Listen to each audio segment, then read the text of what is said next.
Bapak Ibu jemaah sekalian yang dirahmati dan dimuliakan oleh Allah Subhanahu wa taala, pada malam ke-28 Tarawih di bulan suci Ramadan ini, marilah kita sama-sama mengikuti ceramah Ramadan yang akan disampaikan oleh Ustaz Ali Akbar Hardani LC.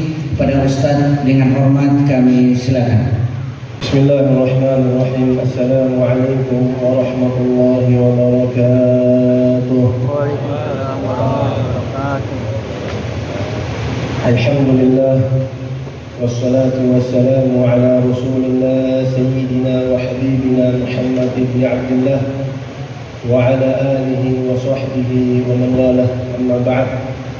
Yang saya hormati dan saya muliakan para alim ulama kita, guru-guru kita yang hadir di tengah-tengah kita.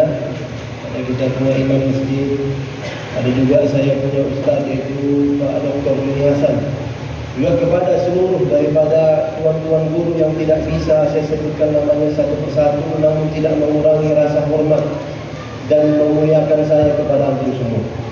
Berkhusus kepada kita semua hadirin wal hadirat, muslimin wal muslimat yang insyaAllah kita di malam yang mubarakah ini Allah ampuni semua dosa-dosa kita. Amin. Semoga yang hadir di tempat ini Allah lapangkan rezekinya.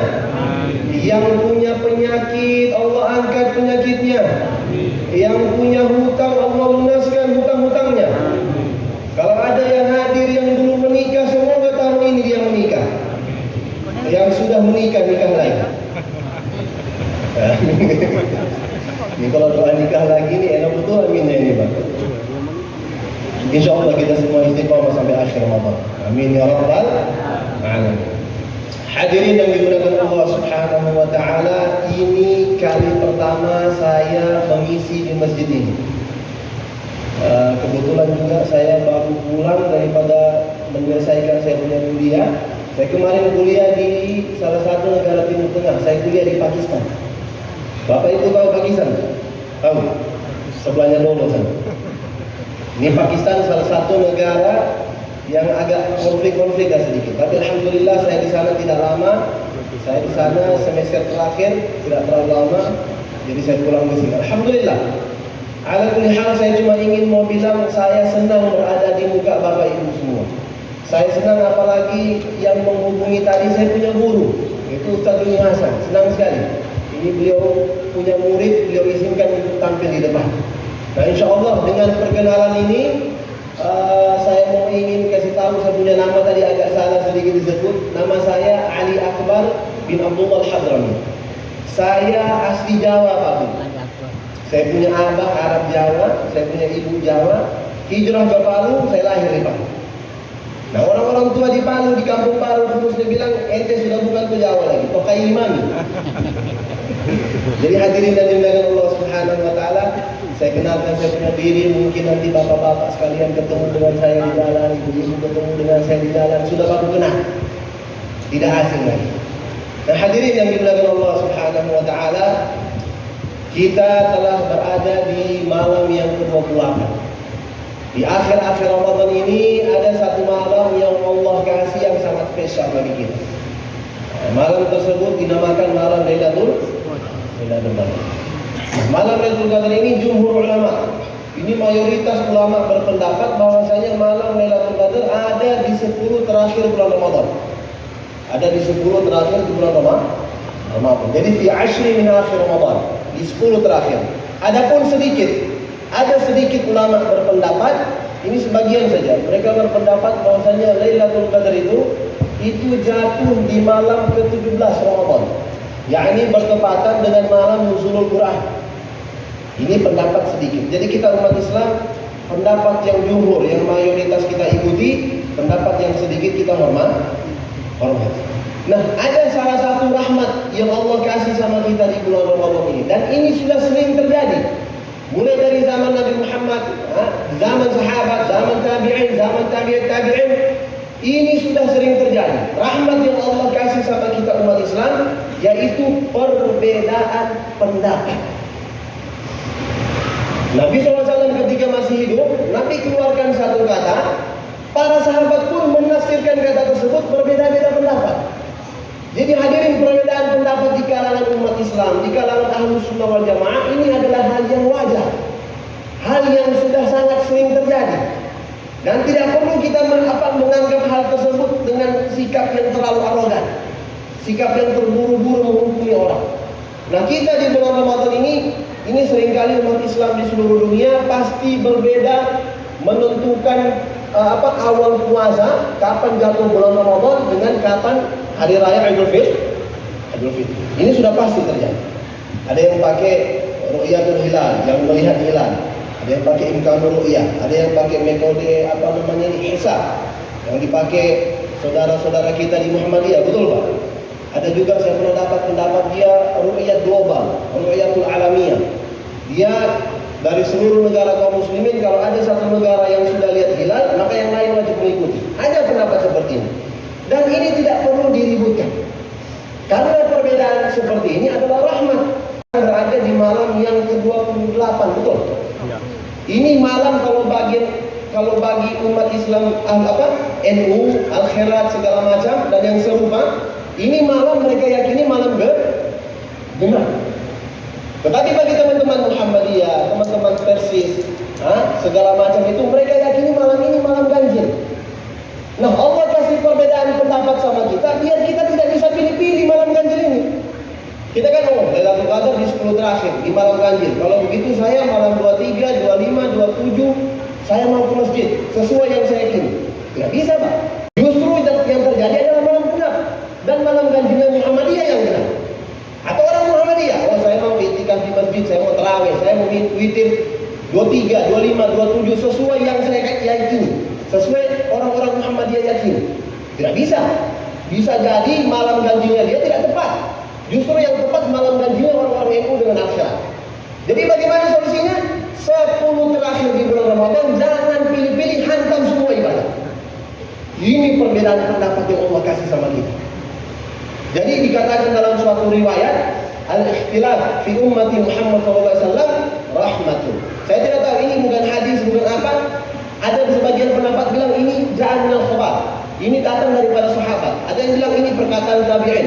Tapi maknanya sangat luar biasa. Dikatakan bahwasanya ikhtilaf, perbedaan pendapat di umatnya Nabi Muhammad rahmatun, adalah rahmat. Jadi tidak perlu sekarang kan orang kita lihat suka apa istilahnya, terlalu mudah mengkafir-kafirkan orang, terlalu mudah menyesat-nyesatkan orang. Orang baru belajar, baru ngaji, tiba-tiba Pak Imam dia salah-salahkan. Oh salah itu Imam Masjid Raya, tidak betul. Padahal dia baru belajar kemarin. Baru sholat kemarin sudah lihat, oh ini Pak Imam Masjid Raya tidak betul, ini Pak Juni ini tidak betul. Ada sekarang seperti ini. Nah hadirin, dikatakan Imam Syafi'i, man kathura ilmuhu qalla inkaruhu. Siapa orang yang banyak ilmunya, banyak pemahamannya, banyak ulama yang dia ikuti, banyak buku yang dia baca, qalla inkaruhu, akan sangat sedikit dia suka menyalah-nyalahkan orang. Jadi orang yang banyak ilmunya ketika melihat perbedaan, dia lihat ada yang terawih 8, ada yang terawih 20, ada yang sholat subuh pakai kunut, ada yang tidak pakai kunut, ada yang maulid, ada yang tidak maulid. Dia ketika melihat ini dia biasa saja. Karena dia tahu orang itu ada dalil, saya ada dalil. Dia sudah ada ilmu. Banyak kitab yang dia baca. Saya mau tanya, Bapak Ibu pernah nonton Ustaz Abdul Somad? Pernah Pak? Pernah nonton Ustaz Adi Hidayat? Pernah? Ustaz Abdul Somad dengan Ustaz Adi Hidayat punya perbedaan pendapat yang begitu banyak. Tetapi apa? Mereka saling menghormati satu sama lain karena punya ilmu. Bacaannya banyak. Jadi orang kalau suka menyalah-nyalahkan, kita maklumi saja, itu orang baru belajar. Suka bilang sesat orang, suka bilang kafir orang. Hadirin, kita ini umat Islam. Mazhab kita ada 3, mazhab akidah ada 3, ada Asy'ari, ada Maturidi, ada Ahlul Athar. Mazhab kita ada 4. Ada pengikutnya Imam Syafi'i, namanya mazhab Syafi'i. Ada pengikutnya Imam Nu'man, Abu Hanifah, namanya mazhab Hanafi. Ada pengikutnya Imam Malik, namanya mazhab Maliki. Ada pengikutnya Imam Ahmad bin Hanbal, namanya mazhab Hambali. Dari keempat mazhab ini itu punya perbedaan furu'iyah. Apa furu'iyah? Itu perbedaan cabang-cabang dalam agama. Jadi bukan perbedaan pokok. Kalau masih terawih 8, terawih 20, kunut subuh, tidak kunut subuh, itu perbedaan furu'iyah, perbedaan cabang. Kita kalau masih sama rukun iman, masih sama rukun Islam, usul-usul kita masih sama, kita semua harus wal jamaah. Oh jamaah, Allah kita sama, Nabi kita sama. Saya mau tanya, ada di sini nabinya bukan Nabi Muhammad? Ada yang nabinya Aceh di sini? Tidak ada. Kalau ada orang mengaku Islam, dia punya nabi yang lain, ini baru keluar daripada agama Islam. Kharaja minad din, sudah keluar daripada agama Islam. Saya kemarin sebelum berangkat ke Pakistan, saya belajar, saya talaki kitab di salah satu pondoknya punya habaib. Ada habaib besar di Jakarta. Saya belajar di sana, saya lihat di Jawa ini Pak, itu banyak sekali agama-agama Islam yang sudah melenceng. Ada kemarin agama Islam dia namakan Islam Jasun, Islam Jawa Sunda. Ini Islam Jasun dia namakan Jawa Sunda karena dia beranggapan negeri Jawa dengan Sunda itu awal penyebaran Islam daripada Indonesia. Nah ini Islam Jasun yang diinyeleneh dia punya nabi. Dia punya nabi, ya Allah, namanya nabinya Pak, kamu dengar? Nama nabinya Tugimin. Tugimin. Saya tidak hina orang Jawa, saya orang Jawa. Saya punya abah Arab Surabaya. Nama nabinya Tugimin. Ini sudah keluar daripada agama Islam. Nabinya bukan Nabi Muhammad lagi. Ini Tugimin, ya Allah. Mau sholawat saja tidak enak. Sallallahu ala Tugimin. Tidak enak.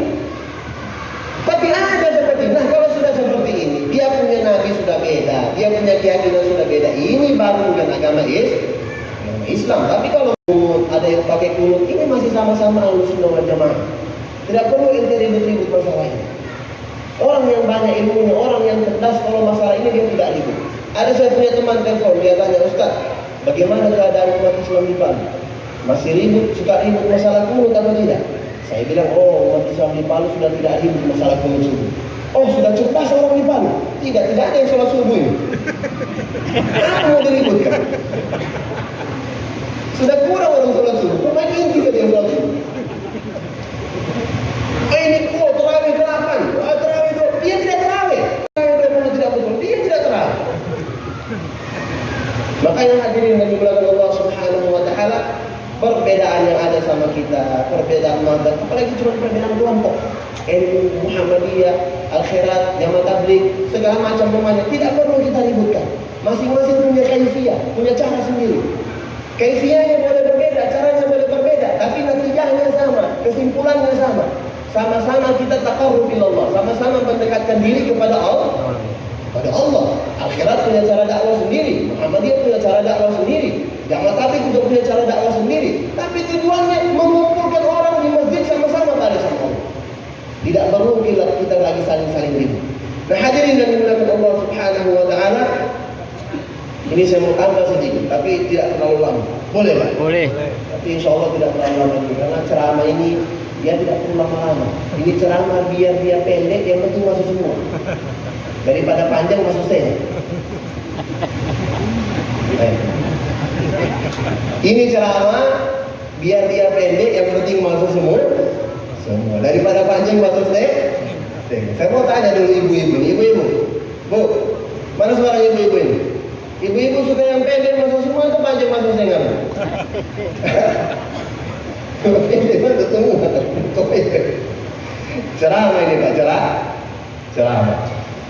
Nah hadirin yang dimuliakan Allah Subhanahu wa Ta'ala, ini akhir Ramadan salah satu rezeki, nikmatul azimah, nikmat yang sangat besar yang Allah kasih sama kita. Kenapa? Karena Allah mau kita untuk kembali sama Dia. Kita bertobat sama Allah, kita ilja ila Allah, kembali sama Allah. Karena kenapa? Mungkin di Ramadan tahun kemarin, beberapa tahun yang lalu kita sempat khilaf. Atau Ramadan kita yang telah kita lewati tahun ini, ada mungkin kita pernah puasa tapi tidak sholat 5 waktu. Kita pernah puasa tapi suka fitnah orang. Kita pernah puasa tapi suka lihat hal-hal yang haram. Akhir Ramadan yang Allah kasih sama kita, ini kesempatan kita bertobat daripada itu. Dia puasa, dia mengaku puasa tapi tidak mau sholat 5 waktu Pak. Dia mengaku saya puasa Pak Ustaz, tapi tidak mau sholat 5 waktu. Ada tidak orang seperti itu? Banyak tidak? Banyak, tapi tidak semua ini wajah-wajah ahli surga semua ini. Saya masuk, saya cium baunya, ada yang pakai kasturi, ada yang pakai malaikat subuh. Ini Masya Allah, ciri-ciri penghuni surga, dia suka pakai parfum. Harum penghuni surga itu. Cuman ada juga bau surya sedikit dari situ. Nah ini surya tidak masuk surga, Pak. Suryanya, yang bau surya insya Allah masuk surga juga. Nah ini orang, ya Allah, saya heran. Ini Nabi sudah kasih tahu.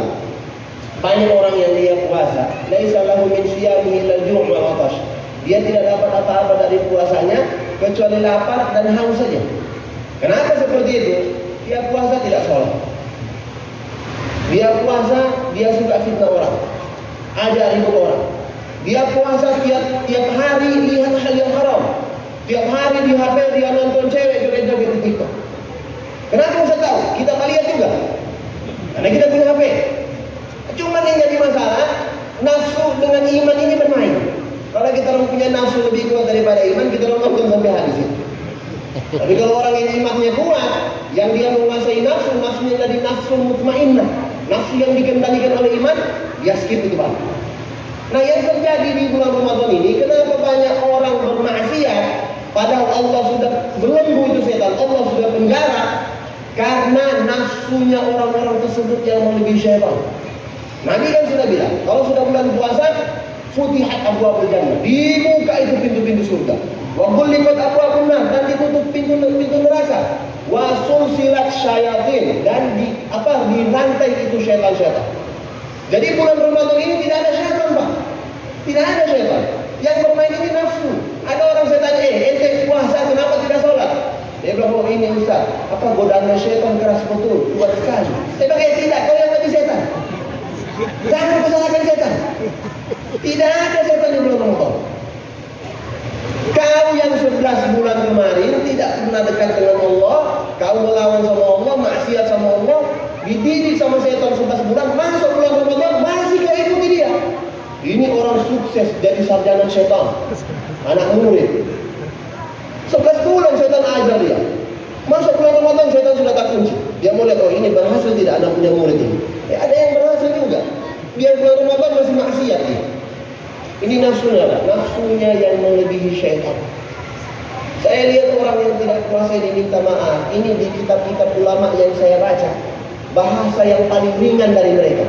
Ini bahasa yang paling ringan. Orang-orang yang puasa tapi tidak mau sholat 5 waktu, itu seperti orang yang mencuci muka pakai air kencing. Bahasa yang paling ringan. Ada yang bahasa kasar. Saya baca dibilang orang yang puasa tapi tidak mau sholat 5 waktu. Ini ulama yang bilang. Itu di kita dibilang apa? Dibilang anjing. Ini ulama yang bilang. Nah bahasa yang paling ringan, orang tersebut kayak orang yang tidak punya akal. Dia ingin cuci muka tapi pakai air kencing. Saya mau tanya, orang kalau cuci muka pakai air kencing bersih atau tidak, Pak? Tidak. Jadi najis. Orang kalau ada akalnya, kita ini Allah kasih akal biar memayis, bisa bedakan mana baik, mana buruk. Tidak mungkin kita yang ada akal ini cuci muka pakai air kencing, betul? Orang yang ada akal tidak mungkin dia cuci muka pakai air kencing. Nah, orang ketika seperti ini pakai akal, tetapi kenapa pas puasa tidak sholat? Gimana dia punya akal? Dia tidak mau cuci muka pakai air kotor, tapi puasa tidak mau sholat. Mana itu akalnya? Nah, kita ini minta maaf kalau puasa tidak sholat, minta maaf. Kita tidak ada bedanya dengan binatang. Kamu tahu sapi, Pak? Sapi. Kita kasih sahur dia, kita kasih puasa, kita kasih makan. Matahari terbenam baru kita kasih makan dia, kasih buka puasa. Saya mau tanya, ini sapi masih hidup atau tidak? Mati. Masih hidup atau tidak, Pak? Masih hidup. Kita kasih sahur, tidak kasih makan, matahari terbenam kita kasih makan itu sapi. Pasti ini sapi masih hidup. Kita kalau puasa tidak sholat 5 waktu, apa bedanya dengan sapi tadi? Bedanya ini sapi ada cap, kita orang tidak ada cap di sini. Itu saja beda. Nah hadirin yang dimuliakan Allah Subhanahu wa taala, bulan Ramadan inilah kita manfaatkan untuk mengendalikan kita punya hawa nafsu. Hawa nafsu di bulan Ramadan ini dikendalikan. Jangankan nafsu yang tidak baik, Pak, nafsu yang halal, yang baik Allah tahan di sini. Saya mau tanya, makan es buah ini halal atau tidak? Nafsu yang baik atau tidak? Baik, tapi Allah larang kalau kita buka puasa, apa kita makan es buah di siang-siang bulan Ramadan, betul? Es buah boleh nanti apa, Pak? Selesai Selesai maghrib. Onde-onde ini halal tidak Pak? Nafsu yang baik tidak? Tapi kalau kita makan siang-siang di bulan Ramadan, boleh tidak Pak? Tidak boleh, dapat dosa gitu. Bolehnya nanti kapan? Habis maghrib. Istri halal tidak Pak? Kita orang punya istri, bukan istri orang. Istri halal tidak? Halal. Coba kau jima di bulan Ramadan siang-siang, dapat kafarat. Nah, bolehnya istri nanti kapan? Habis apa? Habis tarawih, jadi habis maghrib. Tidak tahu betul. Habis tarawih. Kalau habis maghrib tidak ada waktu Pak. Habis tarawih. Ini semua nafsu yang baik, tapi Allah tahan. Untuk apa? Untuk kita kendalikan, biar dia ikut dengan kita punya iman. Biar iman kita yang menguasai kita punya diri. Nah, insya Allah kita semua yang hadir di tempat ini jadi orang yang mempunyai nafsu mutmainnah, orang-orang yang digolongkan sebagai orang yang bertakwa di sisi Allah. Amin ya rabbal alamin. Maka ini yang bisa saya sampaikan, hadirin dari Allah Subhanahu wa taala. Lebih dan kurangnya saya mohon maaf. Hada minni wa afu minkum. Wassalamualaikum warahmatullahi wabarakatuh.